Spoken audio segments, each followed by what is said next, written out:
성도님들 앞뒤 좌우로 인사하도록 하겠습니다. 사랑하고 축복합니다.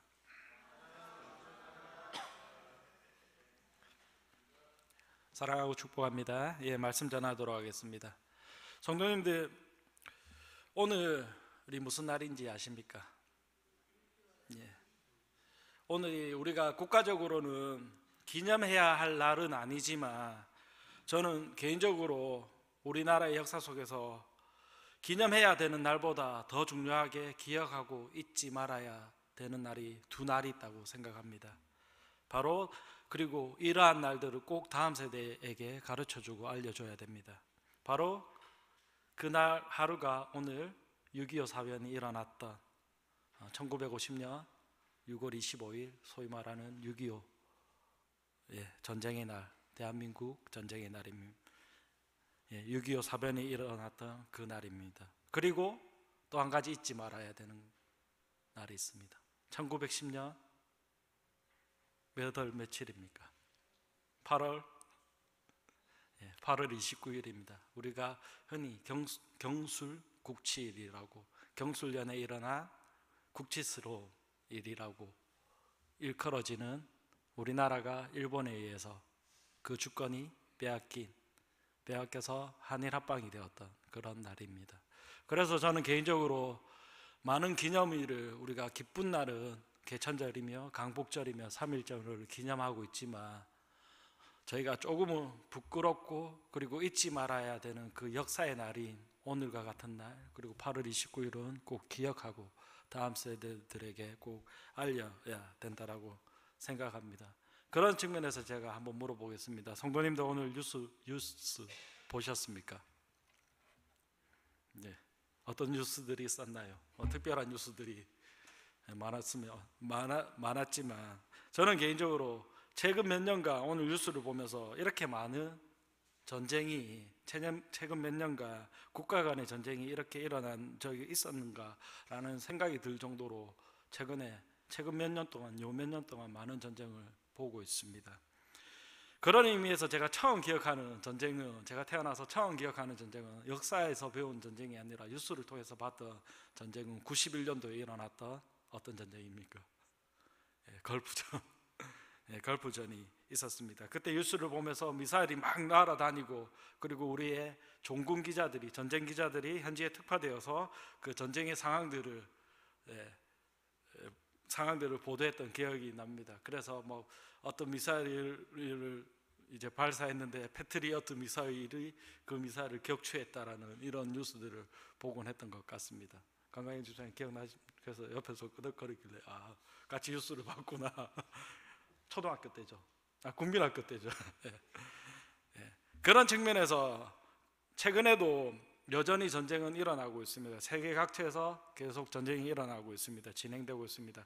성도님들도 알고 있듯이 22년도에 러시아와 우크라이나 전쟁이 시작되었습니다. 그리고 그 전쟁이 아직도 잊지 말아야 되는 것은 러시아와 우크라이나 전쟁이 아직도 종전되지 않았습니다. 전쟁의 막바지에 와 있는데 여전히 저희 동기들도 그쪽 지역에서 선교사로 파송되어 있는데 여전히 러시아와 우크라이나 전쟁 때문에 많은 난민들이 생겼고, 제 동기가 몰도바에서 사역하고 있는데 여전히 어려움을 겪고 있다고 합니다. 그리고 24년도에 일어난 전쟁이 있죠. 이스라엘과 하마스의 전쟁. 그래서 저희 성도님들도 이 전쟁으로 인해서 직접적인 피해를 입었지 않습니까? 목사님과 그리고 몇몇의 성도님들이 이스라엘 성지순례를 이 전쟁으로 인해서 못 가게 되었습니다. 그리고 최근에 어떤 전쟁이 있었습니까? 이스라엘과 이란에 전쟁이 일어났고 다행히 곧 정전이 되었지만 그 전쟁의 규모가 더욱 확대될 뻔한 그러한 위험들이 있었습니다. 이처럼 오늘날 과학이 이렇게 발전하고 일부 지역을 제외하고는 인류가 과학과 기술을 통해서 누리는 그 기술의 삶을 통해서 누리는 삶의 풍요가 훨씬 과거에 비해, 예전에 비해 훨씬 더 풍요로워졌음에도 불구하고 과거에서부터 지금까지 여전히 세계의 각국에서는 각국의 인류와 그리고 나라에서는 여전히 인간들의, 권력자들의 탐욕으로 인해서, 욕심으로 해서 다른 나라를 침략하며 불법적인 불의한 전쟁들이 계속적으로 일어나고 있습니다.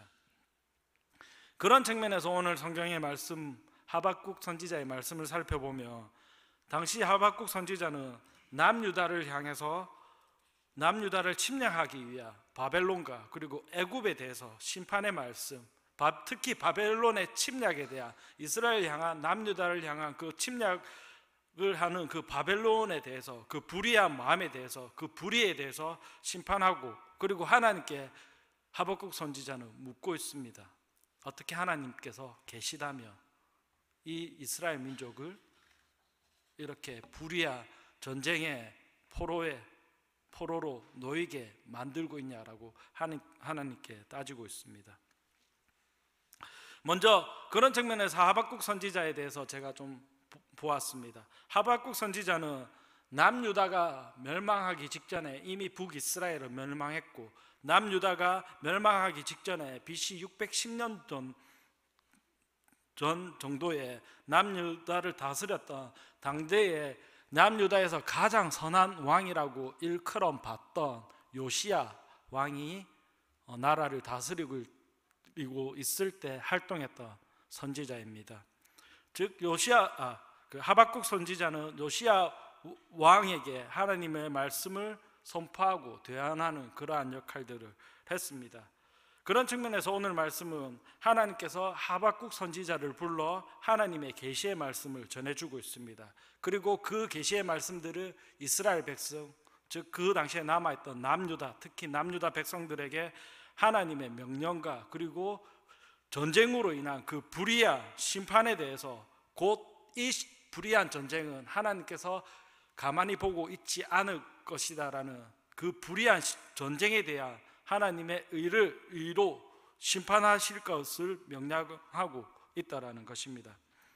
그런 측면에서 오늘 말씀 1절에서부터 3절의 말씀을 통해서 보면 하나님께서는 하박국 선지자에게 묵묵히 기다리라고 명령하고 있습니다. 하박국 선지자는 하나님께 따지듯 묻죠. 왜 이러한 불의한 전쟁들이 그리고 하나님의 선택한 민족들이 이방의 민족들에게 침략을 받고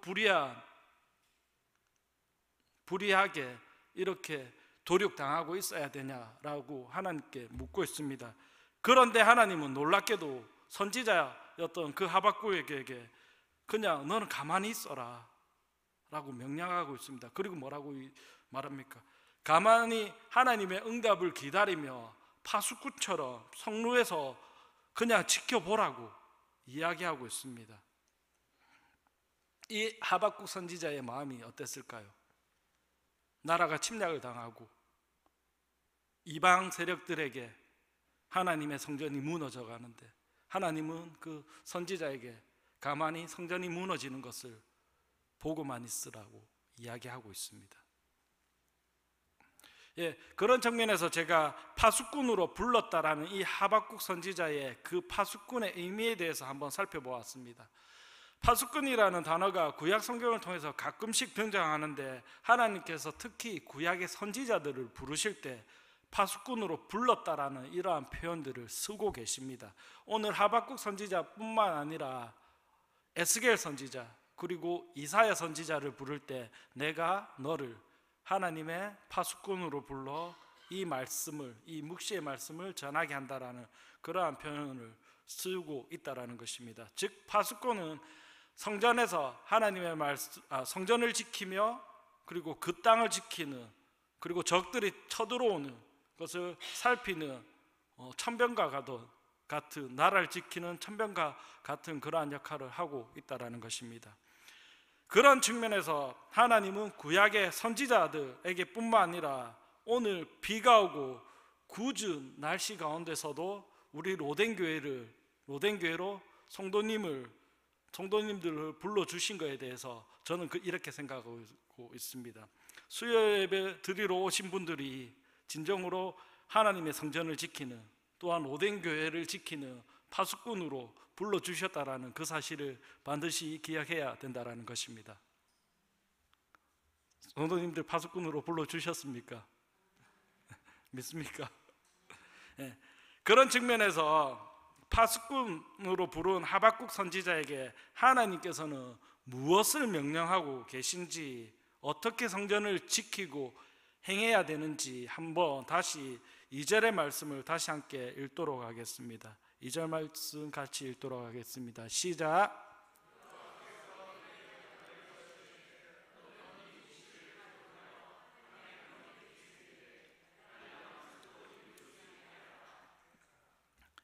하나님께서는 하박국 선지자에게 자신의 말씀에 그 계시를 명확하게 기록하라고 명령하고 있습니다. 즉 하나님의 말씀을 정확하게 무오하게 기록하라고 말하고 있습니다. 그리고 그 하나님의 말씀을 어떻게 표현하고 있습니까?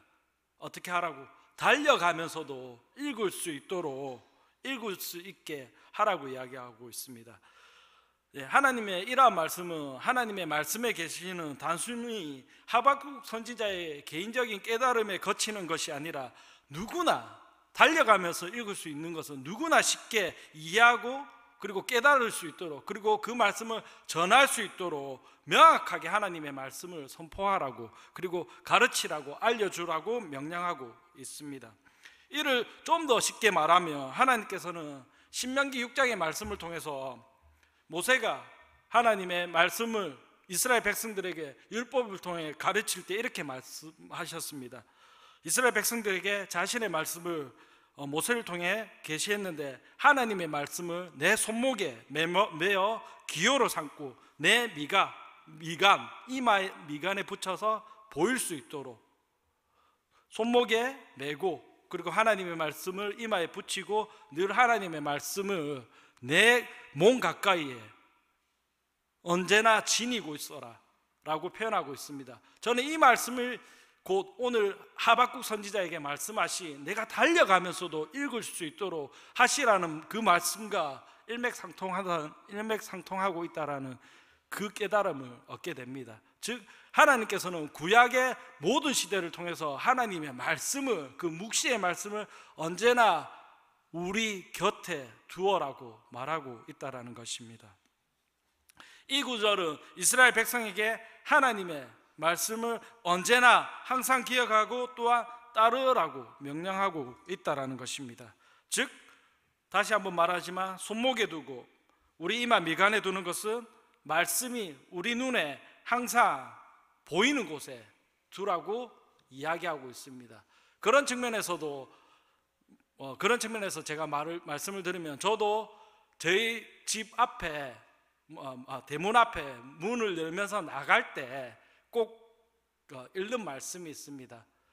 여호수아 말씀인데요, 오늘 네가 집을 나서기 전 오늘 정한 네가 믿을 신을 선택하라 라는 그 말씀이 있습니다. 그 말씀과 요한복음 13장 34절의 말씀이 함께 있습니다. 그리고 서로 사랑하라는 그 예수님의 말씀을 저는 내가 오늘 집을 나서면서 내가 믿을 신을 선택하고, 그리고 나에게 주어주신 행동은 내가 어떻게 해야 되는 그 행동으로 내게 행하는 모든, 내가 만나는 모든 사람들을 사랑할 수 있는 세계며, 요한복음 13장 34절의 말씀을 통해서 늘 확인하고 나아갑니다. 즉 저 역시도 하나님의 말씀을 가장 앞에 두며 집을 나설 때마다 그 말씀을 한번 살펴보고, 그리고 추가된 것이 아이를 위한 기도를 드리며 밖으로 나간다라는 그 사실입니다. 즉 하나님께서는 이스라엘 백성 그리고 오늘을 살아가는 우리들에게 하나님의 말씀을 항상 기억하고 따르라는 그 명령을 하고 있다라는 것입니다. 이 명령의 중심에는 우리의 생각과 모든 행동의 중심에는 하나님의 그 말씀을 우리의 삶의 중심으로 두어야 된다라는 그 상징적인 의미를 가르쳐주고 있다라는 것입니다. 신명기 6장 말씀을 통해서. 그러한 측면에서 하박국 선지자는 이 3절을 통해서 이 묵시가 정한 때가 있다고, 그리고 그 정한 때는 종말이 속히 이르겠고 결코 거짓되지 않고, 하나님의 말씀은 비록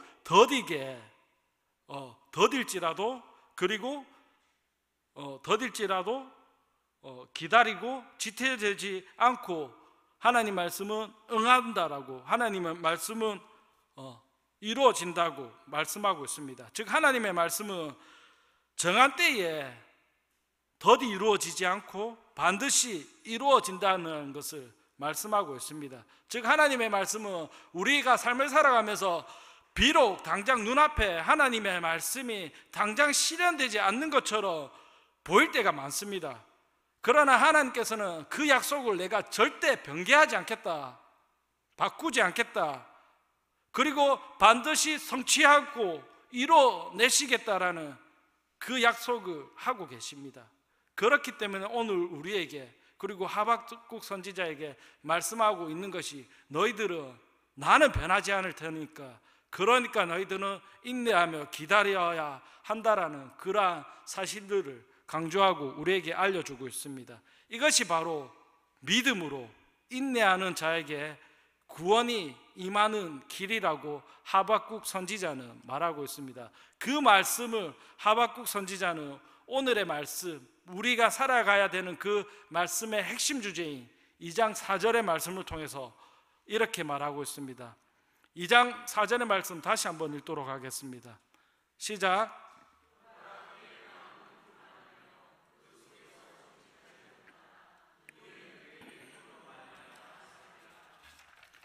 아멘. 예, 그런 면에서 4절의 말씀의 전반부를 보면 그의 마음은 교만하며 그 속에서 정직하지 못하나, 여기서 말하는 그는 교만하고 불의한 자, 즉 바벨론을 지칭하고 있습니다. 즉 이스라엘을 침략했던 그 바벨론은 그들의 힘과 권력을 휘두르며 불의와 불법을 행하지만 그들의 교만은, 그들의 불의는 결국 하나님께서 심판하고 그들의 멸망을 선포하고 있다라는 것입니다. 그리고 이후 하박국 선지자는 이스라엘 백성들에게 너희들이 내가 택한 백성이며, 그리고 내가 택한 백성으로 살아가야 된다라는 것을 가르쳐주고 있습니다. 그리고 그러한 삶이 바로 의인의 삶이라고 말하고 있습니다. 즉 의인의 삶은 하나님을 믿는 그 믿음으로 인한 삶이 되어야 된다라고 말하고 있습니다.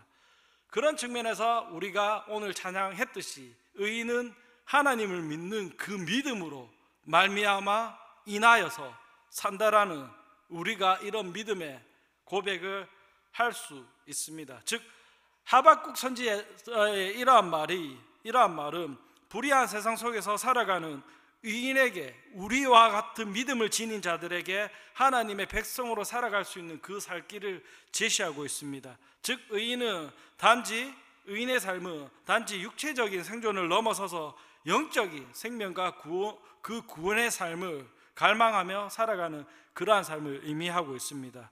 또한 하나님께서 하나님을 향한 약속을 굳게 믿고 의지하는 자들만이 진정한 생명의 삶, 영생의 삶을 누릴 수 있다라는 그 말씀을 선포하고 있습니다. 이 말씀은 신약 성경에서 로마서, 그리고 갈라디아서, 히브리서에서도 인용되면서 오직 믿음으로 말미암는 구원의 교리를 뒷받침하는 중요한 근거가 되는 말씀이 되었습니다. 또한 우리가 잘 알고 있듯이 종교개혁자 마르틴 루터의 핵심 교리, 그리고 핵심 가르침인 이신득의의 근거가 되는 말씀이기도 합니다. 이처럼 루터는 수도사 시절 자신의 죄 때문에 고민하며 번뇌하고 있을 때, 그리고 인간의 구원에 대한 깊은 고민을 하고 있을 때 로마서 1장 17절에 이 말씀을 통해서 오직 의인은 믿음으로 말미암아 살리라는 이 말씀을 통해서 구원의 교리를 깨달았고, 자신의 믿었던 그 수도사적인 믿음이 아니라 종교개혁에 하나님께서 주시는 우리의 행위가 아니라 그 오직 하나님을 믿는 그 믿음으로 구원을 받을 수 있다는 그 핵심 교리를 깨닫고 그 당시에 교회를 개혁하기 시작합니다. 그리고 하나님께서 더하여 주신 그 믿음의 선물을 통해서 우리가 얻는 구원이 하나님을 믿는 믿음으로 인한 것이라는 그 사실을 깨닫게 되었습니다. 그러한 측면에서 우리는 이 믿음을 통해서 저와 성도님들은 더 이상 죄인의 삶이 아니라 의인의 삶을 살아가야 된다라는 것입니다. 그리고 의인의 삶으로 불러주셨다라는 그 사실을 기억해야 된다라는 것입니다. 그렇다면 죄인의 삶이 아닌 의인의 삶은 어떠한 삶일까요? 그리고 죄인의 삶은 어떤 삶일까요? 먼저 하나님께서는 5절을 통해서, 오늘 말씀을 통해서 의인의 삶이 아닌 죄인의 삶, 즉 불의한 자들의 삶에 대해서 지적하고 있습니다. 5절의 말씀 같이 한번 읽어보도록 하겠습니다. 시작. 그는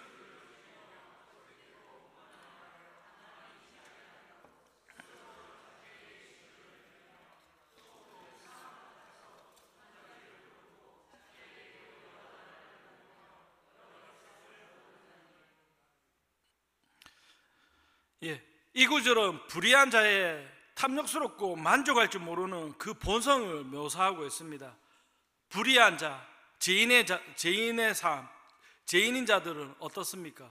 술을 즐기며 교만하며 그리고 자기의 삶에 만족할 줄 모르고 끝없는 쾌락과 그리고 권력을 추구하는 모습을, 이 모습이 마치 어떠한 삶? 수올로 달려가는 삶, 즉 지옥을 향해 달려가는 그러한 삶을 살아가고 있다라는 것입니다. 즉 자신의 욕심을 넓혀가면서 그리고 사망의 길로 달려가는 그러한 삶이라는 것입니다.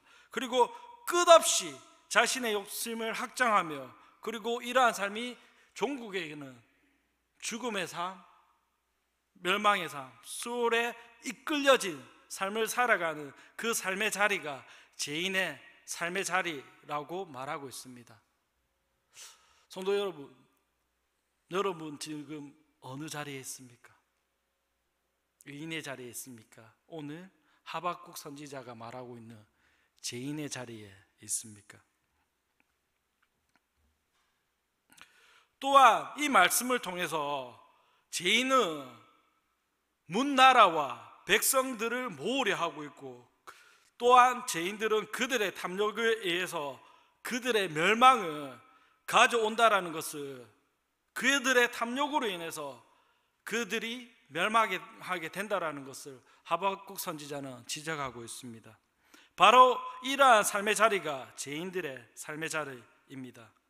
저는 이 말씀을 보면서 제가 서두에서 말씀드린 것처럼, 말한 것처럼 현재 끊임없이 일어나고 있는 전쟁의 근본적인 원인에는 자신의 나라와 백성들을 모으려는 그 권력자들의 탐욕들이 이 교만하고 만족을 모르고 끝없는 쾌락과 그리고 권력을 추구하는 모습들이 결국에는 수월에 이르게 되는 자기 파괴와 그리고 나아가는 자기가 다스리는 그 나라와 민족의 파괴와 멸망을 가져다주는, 그리고 그로 인해서 결국 사망과 지옥으로 임하게 되는 그 길이라고 말하고 있습니다.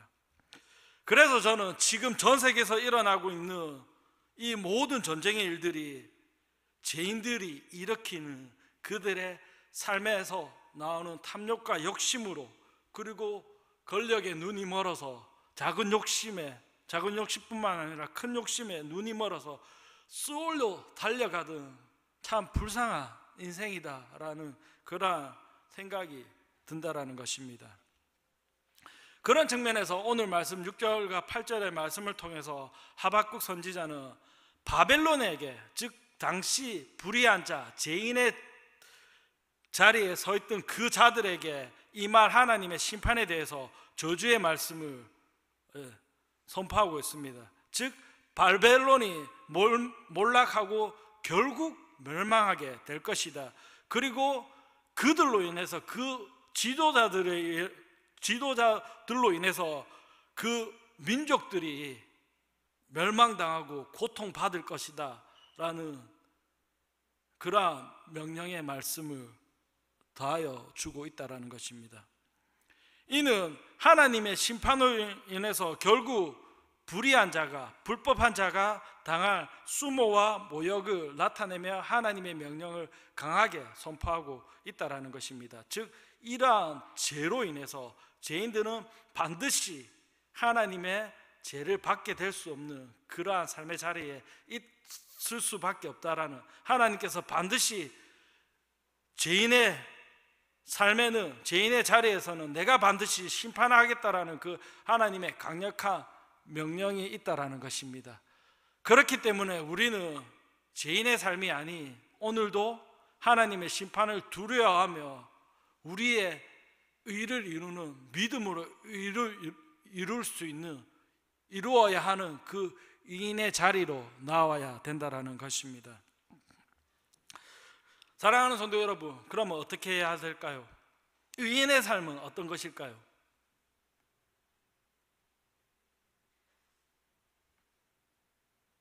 어떤 삶일까요?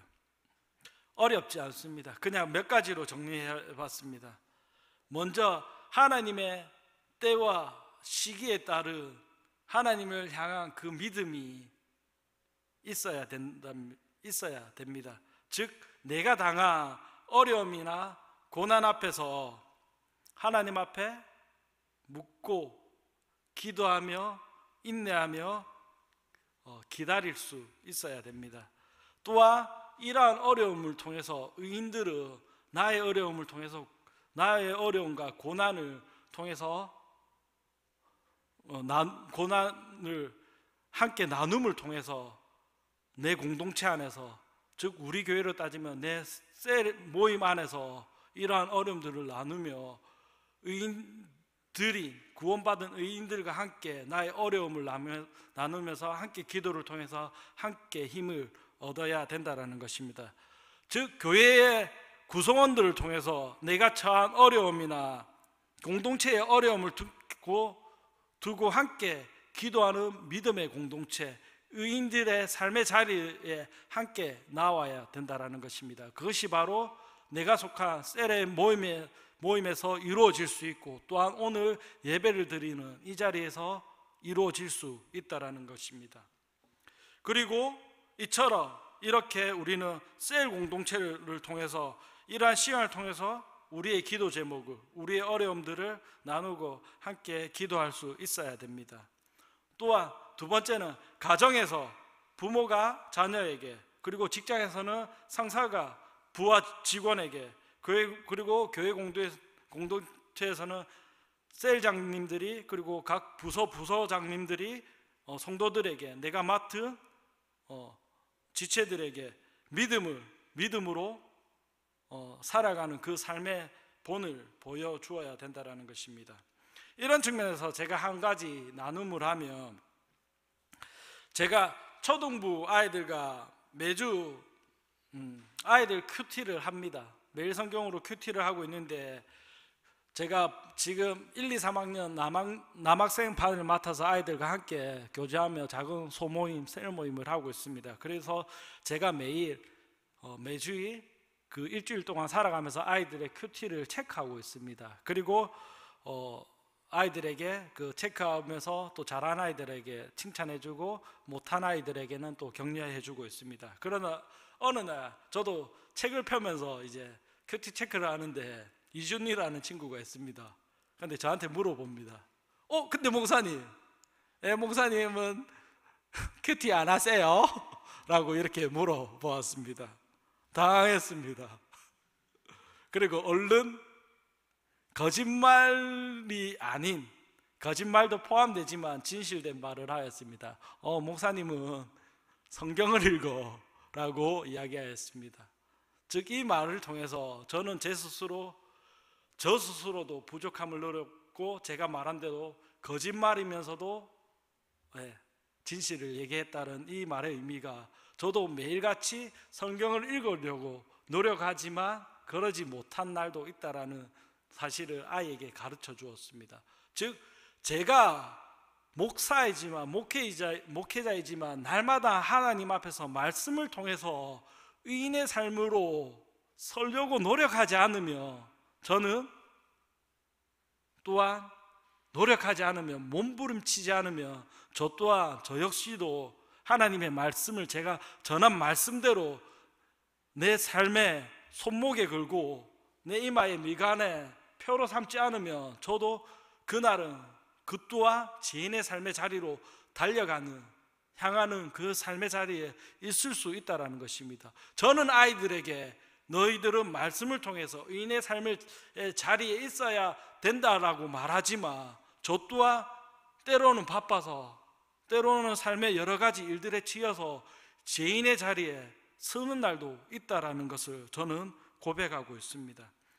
즉 이런 측면에서 의인의 삶은 하나님을 진정으로 따르는 삶입니다. 즉 의인의 삶은 어떠한 상황이나 어려운 상황에서도 불평하지 않고 내가 해야 되는 그 일을 꾸준히 하나님 앞에서 꾸준히 해나가는 그러한 모습을 통해서 우리는 그러한 삶이 의인의 삶이라고 말할 수 있습니다. 또한 그러한 믿음을 통해서 하나님을 신뢰하는 그 믿음을 통해서 우리는 하나님께 나아가며 또한 나의 삶을 통해서 우리 공동체원들에게 셀원들에게 믿음의 본을 보여주는 삶을 살아갈 수 있다는 것입니다. 이것이 바로 하나님께서 말하는 우리에게 명령하고 있는 의인의 삶의 모습이라는 것입니다. 또한 마지막으로 공동체 안에서 셀 안에서 발생할 수 있는 작은 불편함이나 불의 그리고 편견이나 그러한 차별들에 대해서 우리가 민감하게 반응하고 하나님의 공의에 따라 그것들을 바로잡는 삶이 바로 우리에게 의인에게 주어진 삶이라 할 수 있습니다. 그렇기 때문에 저도 앞서 제가 수예배 오늘 기도한 것처럼 하나님께서 원하지 않는 동성애 제정 같은 동성을 허락하는 그런 법들이 제정되지 않도록 우리가 기도해야 되는 것이 의인의 삶의 기도이며 우리의 기도의 제목이라는 것입니다. 즉 공동체 안에서 우리 교회 안에서 발생할 수 있는 작은 불의에 대해서 불법에 대해서 우리가 행동하고 기도하는 것이 의인의 삶의 기도이며 우리의 삶의 모습이 되어야 된다는 것입니다. 그러한 삶을 하나님께서는 우리에게 명령하고 있습니다. 의인의 삶, 하나님을 믿음으로 고백하는 삶. 우리가 말로는 고백하지만 절대 쉽지 않다라는 그 사실을 기억해야 됩니다. 사랑하는 로덴교회 성도 여러분, 제가 오늘 말씀을 좀 정리하도록 하겠습니다. 제가 소두의 말씀을 전하면서 신명기의 말씀을 적용하였습니다. 즉 우리는 매일의 삶에서 하나님의 말씀을 잊지가 않기 위해서 손목이나 미간에 하나님의 말씀을 두라고 모세는 명령하고 있습니다. 그런 것처럼 꼭 오늘날 우리가 기억할 수 있는 하나님의 말씀을 기억할 수 있는 그 표식들을 우리가 늘 우리의 몸속에 마음속에 지녀야 된다는 것입니다. 우리 핸드폰을 통해서 우리가 차는 차를 통해서 우리가 걸어가는 일상의 모든 삶을 통해서 하나님을 경험하고 만나고 내가 체험하는 그 모든 것들이 우리의 삶 일상 가운데 늘 함께 있어야 된다라는 것입니다. 즉 하나님의 말씀을 항상 가까이 두며 살아가는 것이 우리를 부르신 의인의 삶의 가장 기본적인 모습일 수 있습니다. 또한 삶의 지침으로 제가 앞서 말한 대로 이 말씀대로 행하며 행동하는 그러한 삶이, 즉 하나님의 말씀이 우리의 삶의 모든 행동의 기준이 되어야 된다는 것을 말하고 있습니다. 그런 의미에서 우리가 오늘의 하루의 삶이, 우리의 인생이 하나님의 말씀에 기초한 것이며 그리고 그 기준이 되며 그러한 행동을 살아가고 있는지 우리의 삶을 우리가 오늘 한번 뒤돌아 보아야 된다는 것입니다. 또한 행동뿐만 아니라 우리의 마음과 생각이 모든 기준이 하나님의 말씀에 기준해야 된다는 것입니다. 즉 그러한 측면에서 우리는 우리의 생각을 지키고, 그리고 그 생각을 통해서 우리가 행동하고 행하며, 그리고 우리의 모든 생각과 판단의 기준이 하나님의 말씀으로 인한 것인지를 점검해야 된다는 것입니다. 바로 이것이 하나님께서 우리에게 명령한 의인의 삶입니다. 물론 하나님 앞에서 오늘 하루 우리의 삶이 의인으로 살아가지 못할 수 있습니다. 그러나 우리는 넘어지고 무너지고 그러한 삶 속에서 다시 일어나며 하나님의 말씀을 다시 내 삶의 중심에 삼고 살아가야 된다는 것입니다. 즉 오늘 말씀은 하나님의 주권과 공의를 바벨론 심판을 통해서 하박국 선지자를 통해서 분명하게 말하고 있습니다. 즉 죄인들, 불의한 자들의 삶은 잠시 번성하고 눈에 보이는 것처럼 좋아 보일 수 있지만 하나님이 정한 때에 그때에 반드시 심판하며 그들을 멸망으로 이끌겠다라고 말하고 있습니다. 반면 의인의 삶은 그 믿음으로 말미암아 살아갈 때 하나님께서는 영원한 생명과 그 구원의 삶을 약속하고 계십니다. 우리는 이 하나님의 말씀을 굳게 붙들고 믿고 인내하며 살아가는, 그리고 결국에는 승리하는, 우리의 삶에서 승리하는 의인의 삶을 살아가는 저와 로뎀의 성도님들이 되기를 소원합니다.